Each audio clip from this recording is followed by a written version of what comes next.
아니, 전세 계약만 했는데 왜 벌금 100만 원이나 내야 합니까? 요즘 이런 말 하시는 분들 정말 많습니다.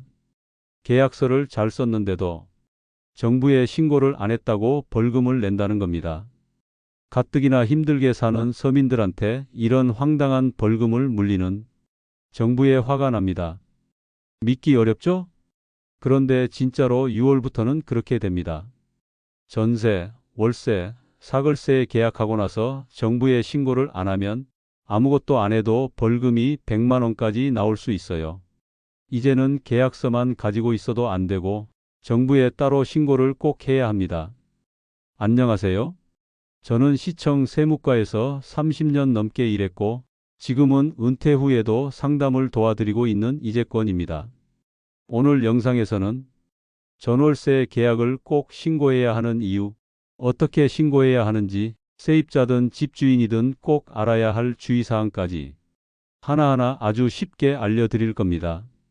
나는 세입자인데 나는 집주인이니까 상관없겠지. 이렇게 생각하신다면 오산입니다. 이건 세입자, 집주인 모두에게 해당되는 법이고 잘못하면 진짜 내 돈 100만 원이 나라에 털릴 수 있습니다. 지금부터 꼭 끝까지 들어주세요. 이 영상 하나로 벌금도 막고 내 권리도 지킬 수 있습니다. 요즘 뉴스 보셨나요? 전세 사기 사건이 여기저기서 터지고 있습니다. 집주인이 보증금 돌려주지 않고 사라지거나 집이 경매로 넘어가서 하루아침에 거리로 나앉는 피해자들이 한두 명이 아닙니다. 심지어 어떤 분은 계약서도 쓰고 전입신고도 했는데 보증금을 하나도 못 돌려받았다고 말합니다. 왜 이런 일이 생겼을까요? 전세 사기의 첫 번째 틈은 신고하지 않은 계약에서 시작됩니다.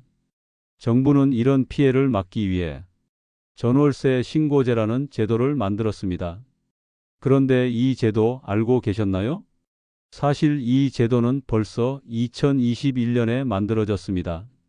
하지만 너무 갑작스럽게 시행되면 혼란이 클까봐 4년 동안은 유예 기간을 줬습니다. 즉, 지금까지는 신고 안 해도 벌금은 없다는 말이 통했죠. 하지만 이제는 아닙니다. 2025년 6월 1일부터는 진짜 과태료가 부과됩니다. 신고하지 않으면 아무 문제 없어 보여도 벌금이 최대 100만 원까지 나올 수 있습니다. 나는 계약서 잘 썼고 이사도 했고 월세도 꼬박꼬박 냈는데 왜요? 이렇게 생각하시는 분들 정말 많습니다. 하지만 지금부터는 계약서를 썼느냐보다 신고를 했느냐가 더 중요해집니다. 경기도 의왕시에 사는 63살 양분자 어르신도 딸 부부와 함께 살려고 전세 계약을 했습니다. 보증금 9천만 원, 계약서도 제대로 썼고 등기부등본까지 확인하고 입주했어요. 그런데 1년이 지나기도 전에 그 집이 경매에 넘어갔습니다. 집주인이 세금 체납을 해서 압류가 들어온 겁니다. 양 어르신은 계약서도 있고 전입신고도 했는데 왜 전세금을 못 돌려받느냐고 따졌지만 전월세 신고를 안 했다는 이유로 보증금은 후순위로 밀려버렸습니다. 결국 받은 돈 0원 한 푼도 못 받았습니다. 이제는 계약서만 잘 써도 되는 시대는 끝났습니다. 신고하지 않은 계약은 법적으로 보호받을 수 없습니다. 그래서 정부가 이제부터는 30일 안에 계약을 신고하지 않으면 벌금 부과하겠다고 나선 겁니다. 이 제도는 나라에서 힘없는 서민들 돈 뜯어내려고 만든 게 아닙니다. 세입자의 권리를 보호하기 위한 장치이자 집주인의 세금 회피를 막기 위한 최소한의 장치입니다. 그리고 중요한 건 집주인만 신고 대상이 아니라는 점입니다. 세입자도 신고 의무가 있습니다. 둘 중 한 명만 하면 되지만 서로 내가 해 아니 내가 해 하다가 아무도 안 하면 둘 다 벌금 대상이 됩니다. 한 가지 더 강조드립니다. 이건 전세 계약만의 문제가 아닙니다. 월세, 반전세, 사글세 계약도 모두 해당됩니다. 그냥 집주인이 신고 안 한 걸 세입자가 모른다고요? 그게 그대로 벌금으로 이어질 수 있는 세상이 온 겁니다. 다시 한번 정리하겠습니다.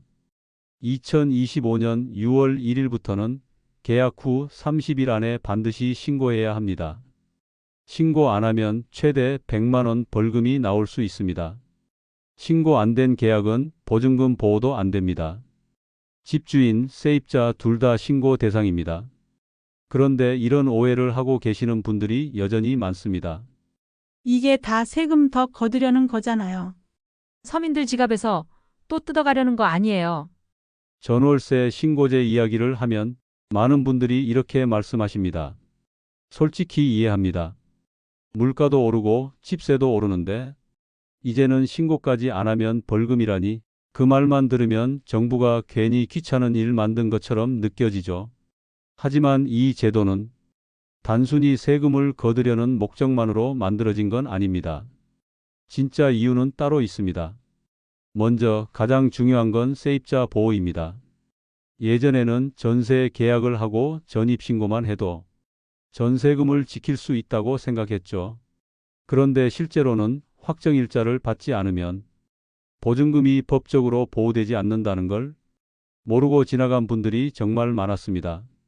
확정일자란 내가 이 집에 얼마를 주고 계약했다는 걸 국가가 인정해 주는 날짜입니다.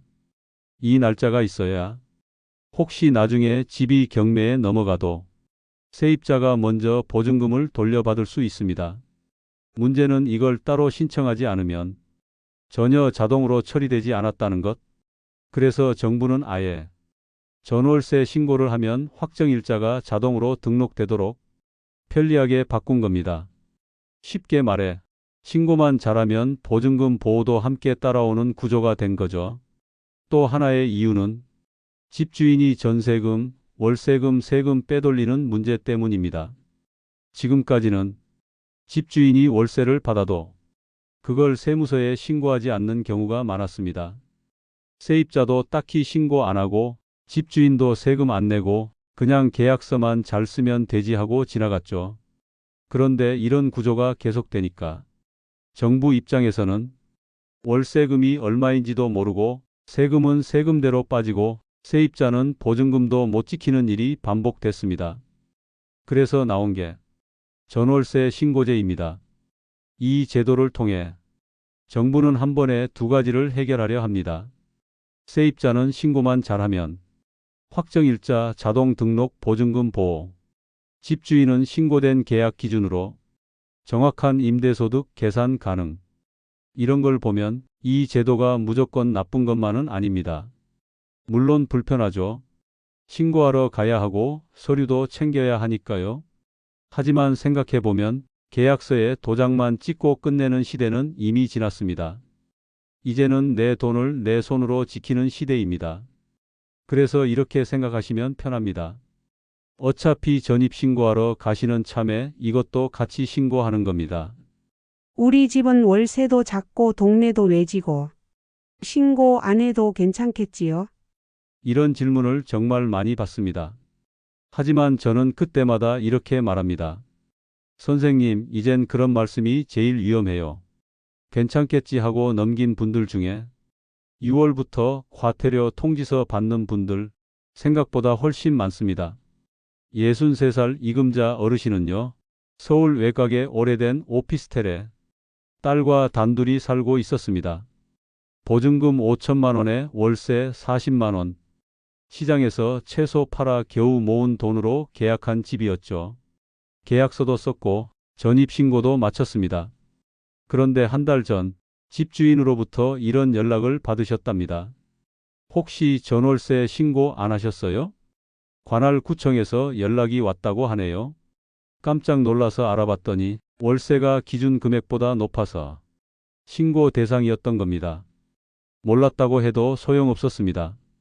며칠 뒤 집으로 과태료 10만 원 고지서가 날아왔습니다.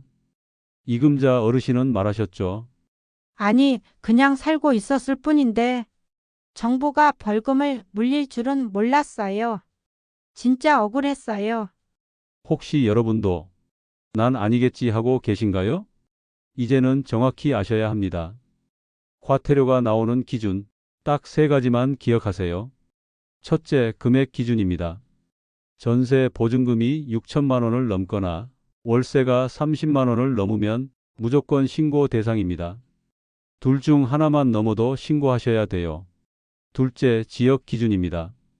서울, 경기, 인천 같은 수도권은 물론이고 부산, 대전, 대구, 광주, 울산 같은 광역시, 그리고 세종시와 제주시 지역, 그리고 전국의 시 지역에 해당되면 신고 대상입니다. 우리 동네는 조용해서 괜찮겠지? 아닙니다. 군 지역이 아니라면 거의 다 포함됩니다. 셋째, 집의 종류입니다. 아파트뿐만 아니라 연립, 다세대, 빌라, 오피스텔, 고시원, 심지어 공장 안에 사람이 사는 숙소도 해당됩니다. 기준은 단 하나, 사람이 실제로 살고 있느냐입니다. 세 가지 기준, 하나라도 해당되면 이제는 무조건 신고하셔야 합니다. 그리고 중요한 건 신고하지 않았다고 당장 벌금이 날아오는 건 아닙니다. 처음엔 전화나 문자로 혹시 계약 신고하셨나요? 하고 연락이 옵니다. 하지만 이걸 무시하면 바로 과태료가 부과됩니다. 그리고 정부 시스템은 이제 신고 여부를 자동으로 추적합니다. 과거처럼 운에 맡기고 넘길 수 있는 구조가 아닙니다.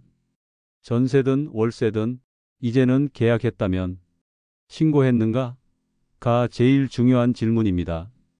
혹시 지금 살고 있는 집이 걱정되신다면 부동산 계약서를 다시 한번 꺼내서 확인해 보세요.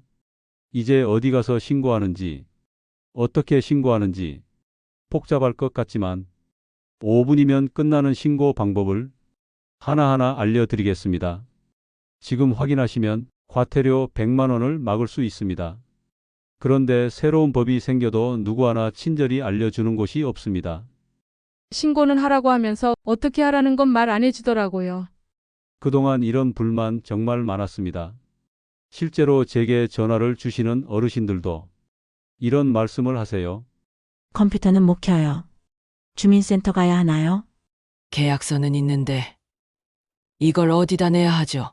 집주인이 하겠지 했는데 아무 연락도 없어요. 네, 다 이해됩니다. 처음 들어보는 제도에 익숙하지 않다 보니 누구도 먼저 나서지 않게 되는 것, 그게 바로 전월세 신고제가 헷갈리는 이유입니다. 그런데요, 막상 해보면 생각보다 어렵지 않습니다. 이제부터 두 가지 방법만 기억하시면 됩니다. 첫째, 주민센터 직접 방문. 가장 쉬운 방법은 주소지 관할 주민센터를 찾아가 신고하는 것입니다. 계약서 원본을 들고 가서 전월세 신고하러 왔어요. 이렇게 말씀만 하셔도 창구 직원이 친절하게 도와줍니다. 기본 정보 몇 가지를 종이에 적고 계약 내용을 확인한 뒤 신청서를 접수하면 끝입니다. 확정일자도 자동으로 같이 등록되니까 이왕 가신 김에 따로 신청할 필요도 없습니다. 둘째, 온라인 신고. 이건 컴퓨터나 스마트폰으로 직접 하는 방법입니다. 정부에서 만든 사이트가 하나 있어요. 이름은 좀 어렵지만 부동산 거래관리 시스템이라는 곳입니다. 이곳에 들어가서 공동인증서 예전 공인인증서로 로그인한 뒤 계약 내용을 입력하고 계약서 사진을 파일로 첨부하면 5분도 안 걸려서 신고가 끝납니다. 요즘은 스마트폰 앱도 있어서 휴대폰으로도 충분히 가능합니다. 나는 기계는 못 만져요. 괜찮습니다. 가족에게 도와달라고 하셔도 되고 주민센터에 가셔서 온라인으로 같이 해주세요 해도 담당 직원이 친절하게 안내해 줍니다. 자, 그럼 여기서 한 가지 궁금한 점이 생깁니다. 이걸 도대체 누가 해야 하나요? 세입자예요? 집주인이에요? 정답은 이렇습니다. 집주인과 세입자 둘 다 신고 의무가 있습니다.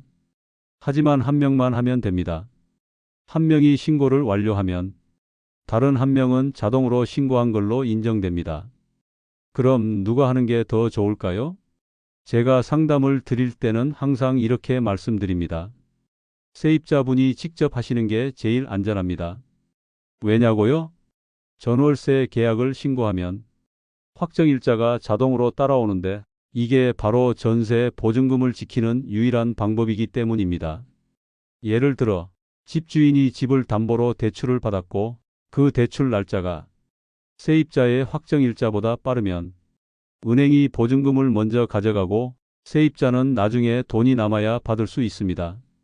하지만 신고만 잘 해두면 확정일자가 생기고 세입자가 우선순위가 됩니다. 이게 얼마나 중요한지는 이미 전세 사기 피해자들이 온몸으로 겪고 있죠. 한 가지 더 꼭 짚고 넘어갈 게 있습니다. 확정일자만 받았다고 신고가 끝난 건가요? 아닙니다. 전월세 신고를 해야만 확정일자가 자동으로 등록됩니다. 그 반대는 안 됩니다. 예전처럼 확정일자만 따로 받았다. 이건 지금 구조에서는 불완전한 보호일 수 있습니다. 가장 안전한 방법은 세입자가 직접 전월세 신고를 하고 확정일자를 자동으로 확보하는 것입니다. 이제 한 줄로 정리해 드릴게요. 직접 신고하고 싶다면 주민센터 방문, 편하게 신고하고 싶다면 온라인 사이트 또는 앱, 가장 안전한 건 세입자가 직접 신고해서 확정일자까지 챙기는 것. 이제 여러분은 어떻게 신고해야 하느냐에 대한 모든 것을 아셨습니다. 이제 지금부터는 신고를 안 하면 실제로 어떤 벌금이 나오는지, 언제 어떻게 통보되는지, 과태료의 진짜 무서운 구조를 알려드릴게요. 신고 방법을 몰라서 생기는 벌금, 이제는 절대 없어야 합니다. 전남 순천에 사는 65살 김한수 어르신, 딸 부부와 함께 살기 위해 보증금 5천만 원에 월세 35만 원짜리 빌라를 계약했습니다. 주민센터에서 전입신고도 했고 매달 월세도 빠짐없이 냈습니다. 나는 다 했다고 생각했죠. 집주인이 신고했겠거니 했어요. 하지만 어느 날 구청에서 전화가 왔습니다. 혹시 전월세 계약 신고하셨나요? 김 어르신은 그게 뭔지도 몰랐습니다. 며칠 뒤 과태료 10만 원이 찍힌 통지서가 집으로 도착했습니다. 아니, 그냥 살았을 뿐인데 나라에서 돈 내라고 하니까 화도 나고 속상했어요. 이게 바로 전월세 신고제를 모르고 지나쳤을 때 현실에서 생기는 일입니다. 자, 그럼 궁금하시죠? 대체 어떤 경우에 벌금이 나오는 건가요? 딱 세 가지 상황이 있습니다. 첫 번째, 신고는 했지만 늦게 한 경우. 전월세 계약을 하면 30일 안에 신고해야 합니다. 하루 이틀 정도 늦는 건 괜찮을 수 있지만 지연 기간이 길어질수록 벌금이 올라갑니다. 예를 들어 5억짜리 전세 계약을 3개월 넘어서 신고하면 약 5만 원의 과태료가 나올 수 있어요. 1년을 넘기면 20만 원, 2년을 넘기면 30만 원. 조용히 지나가면 괜찮겠지 하고 놔두면 벌금이 쌓이는 겁니다. 두 번째, 아예 신고하지 않은 경우. 이게 제일 문제입니다. 계약은 했는데 아무도 신고를 안 했다? 그럼 6월 1일 이후에는 무조건 과태료 부과 대상입니다. 게다가 집주인과 세입자 중 누가 해야 하는지도 제대로 안 정해두면 둘 다 대상이 되는 경우도 있습니다. 시작은 아무것도 아닌 실수였지만 최대 100만 원까지 벌금이 나올 수 있어요. 세 번째, 신고는 했는데 금액을 속인 경우. 이건 더 조심하셔야 합니다. 예를 들어 세입자에게 실제로는 보증금 1억을 받고도 신고할 땐 7천만 원으로 적은 경우. 이건 단순 실수가 아니라 고의적인 허위 신고로 봅니다. 이 경우도 과태료 최대 100만 원. 게다가 이 정보는 국세청과 지자체가 실시간으로 공유하기 때문에 세금 탈루 조사로도 이어질 수 있습니다. 자, 그럼 이런 걱정하실 수 있죠. 설마 나 같은 사람까지 조사하겠어? 지방에 있는 조그만 집인데. 하지만 지금은 시스템이 다릅니다. 정부는 전월세 신고제가 시행되면서 임대소득 추적 시스템도 함께 가동하고 있습니다. 이제는 누가 신고했는지, 누가 빠졌는지 컴퓨터가 자동으로 잡아냅니다. 사람이 찾아내는 게 아니라 데이터가 걸러내는 구조입니다. 여기까지 들으신 분들께 한 문장으로 정리해 드릴게요. 이제는 안 낸다고 끝이 아닙니다. 몰랐다고 해도 벌금은 나옵니다. 신고하지 않으면 내 지갑이 먼저 손해봅니다. 지금까지 전월세 신고제에 대해 조금 길지만 꼭 필요한 이야기들을 나눴습니다. 이 영상을 보고 계신 여러분은 이 영상 하나만 제대로 들으셨다면 완벽히 준비가 되신 분들입니다. 기억이 잘 나지 않으시면 반복해서 들으시거나 들으면서 중요한 내용을 적어 두세요. 우리는 누구나 집주인이거나 세입자입니다. 나도 몰랐는데 우리 형도 동생도 옆집 아주머니도 모를 것 같아. 맞습니다. 이 제도를 아는 사람보다 모르는 사람이 더 많습니다. 알아도 어설프게 알아서 정확한 정보는 모르시는 분들이 더 많습니다. 그래서 꼭 부탁드리고 싶습니다. 이 영상이 조금이라도 도움이 되셨다면 지금 바로 가족과 지인에게 알려주세요. 그 한마디, 그 한 번의 공유가 누군가의 벌금 100만 원을 막고 어떤 어르신의 전세 보증금을 지킬 수 있습니다. 마지막으로 꼭 남겨드리고 싶은 말이 있습니다. 정부는 벌금을 부과합니다. 하지만 정보를 먼저 가진 사람은 그 벌금을 피할 수 있습니다. 이제부터는 모른다는 게 변명이 되지 않는 시대입니다. 그러니 정보를 알았을 때 바로 실천하는 사람, 그 사람이 결국 가장 덜 손해보고 더 잘 살아남는 사람입니다. 이 영상이 도움이 되셨다면 좋아요 한번 눌러주시고 댓글로 궁금한 점이나 경험을 남겨주세요. 다른 분들에게도 큰 힘이 될 수 있습니다. 지혜는 혼자 알 때보다 함께 나눌 때 더 깊어집니다. 늘 지혜로운 하루 되시길 바랍니다. 감사합니다.